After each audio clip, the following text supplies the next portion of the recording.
Okay, here I am in front of mirror, and I'm going to show you what happened in 2009 that the doctor started ordering MRIs. I developed shingles.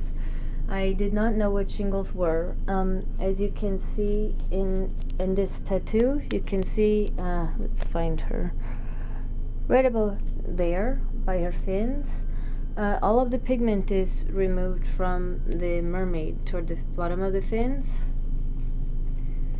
and that's shingles. It's a herpes-related virus, but for me, it occurred along the long thoracic nerve, and probably also due to stress. You will also see, if I can put in here,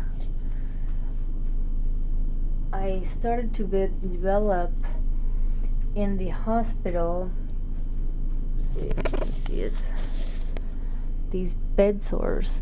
You can see these kind of gouges in the back and up on the shoulder line.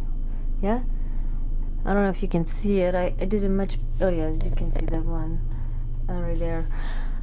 I did a much better job on this thing, but it was too long for the YouTube. Sorry. Now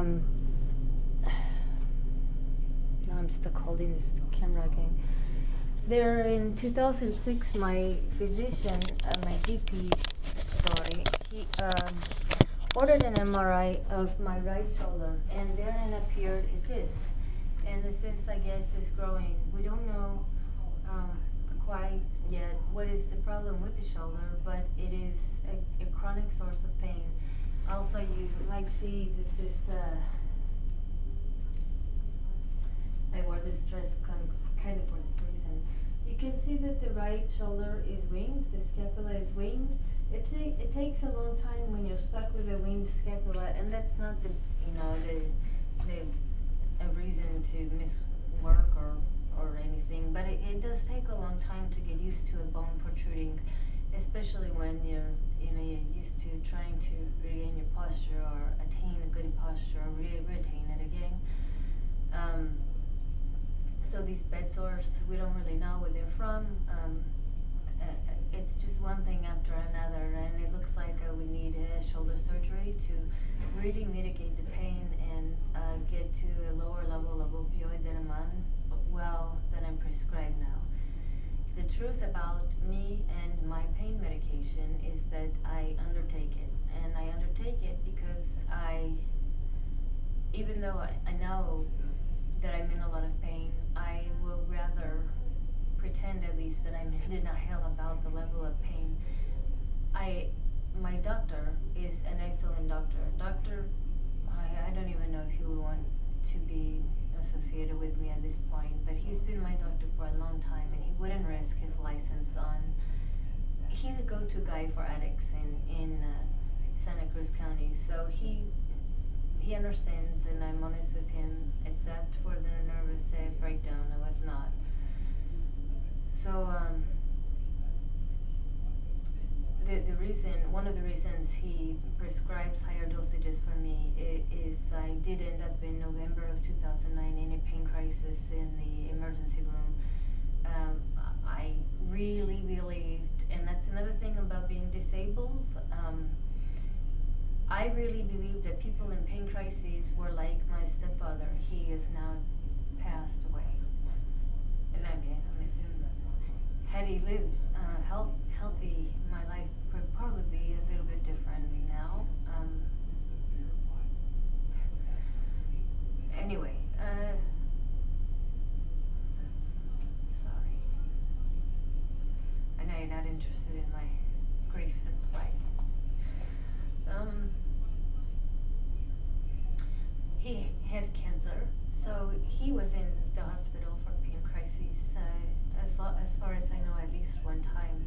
And so my idea of pain crisis was a cancer patient or diabetic neurocoma, or somebody with a really severe disease or terminal illness or hemorrhagic fever or meningitis or this a broken bone or a protruding bone for the skin or a recent injury. It didn't occur to me that did not occur to me that discs rupturing in my neck, and I couldn't wrap my mind around that for a while. And I wear this because this scar makes people uncomfortable. Like I had the cervical fusion this year, and now it seems smooth. Um, what a waste. At any rate, my ideas and prejudices about disabilities and pain and well, not chronic pain, but what it means to go to a hospital and be in so much pain that you literally cannot function have changed dramatically. And so to be stalked on top of that is a dreadful, wretched feeling. Whereas, as I said, you know, I have had some self-defense. I've taught myself to throw a knife in 20 minutes, and I'm pretty good. No, I'm above average, let's say, with some tactical weaponry, knives in particular, but that did me little good during the assault, right? You can still be pounced upon, trounced on the floor, and have your life ripped away from you, be destroyed. Rape destroys, it is viral, and it's ugly. So all of those traumas come back, plus the trauma of being stalked and knowing that unless I have an adrenaline rush, say somebody is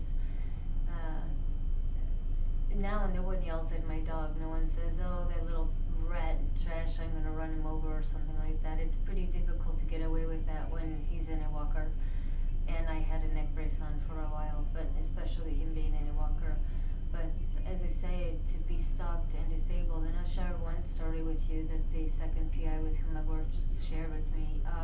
He's very familiar with cause stalking. He has ideas with which I do not agree about it, but he shared with me that there was this community. They live in Santa Cruz. There are a lot of derelicts in Santa Cruz. There's this kind of underbelly to it that is seedy and not government related. Maybe snitches for cops, but that's as far as it goes that I can see. This whore, I'm going to call her because that's what she is. I think I know who he was talking about, but I have never met her. She hooked up with a disabled man. He's elderly and he has a pension. So she was living with him, and she wanted more money, and she wanted to be in charge of the checks when they came in. So she and this little gang of cause stalkers, the social terrorists, the derelicts, they got together and they decided to put rubbing alcohol in his drinks. Unfortunately, he was an alcoholic. If you're not clean and sober, or you know, the close to it, you need to get it clean and sober. And if you're being drugged, you really need to not drink out of open containers, not eat leftovers, drive with your windows cocked, as I said. You can have people can put drugs in the vent system of your car. I've had it done in 2006. So that's what they decided to do, and they did it, and they blinded him. Now he is legally blind, and he is dependent on her for his care. He doesn't have a lot of money anymore because she wormed her way into draining his account. She's also a drug mule, as they call it. So she is, you know, it all goes up her veins or whatever, however she's doing it, and to our friends, the money. So that's a cautionary tale regarding disabilities and whom we trust. And when we're disabled and all the more vulnerable, or you know, the more vulnerable because we're being stalked, trust is premium. It is at the premium, because we can lose everything, including our sensory perceptions, limbs, and we can become mentally ill because of the exhaustion and the stress. And again, mental illness, there's no shame in it. If you end up in a behavioral health ward, just write it out, be patient. And I thanked the officers for taking me. I had no idea that there was methamphetamine in my system. Sorry. And go on your way and be better for it. Also, a cautionary note on the BHUs or the psych wards, as they call them. If the head psychiatrist bills you separately, call the Better Business Bureau and report him. He cannot legally do that.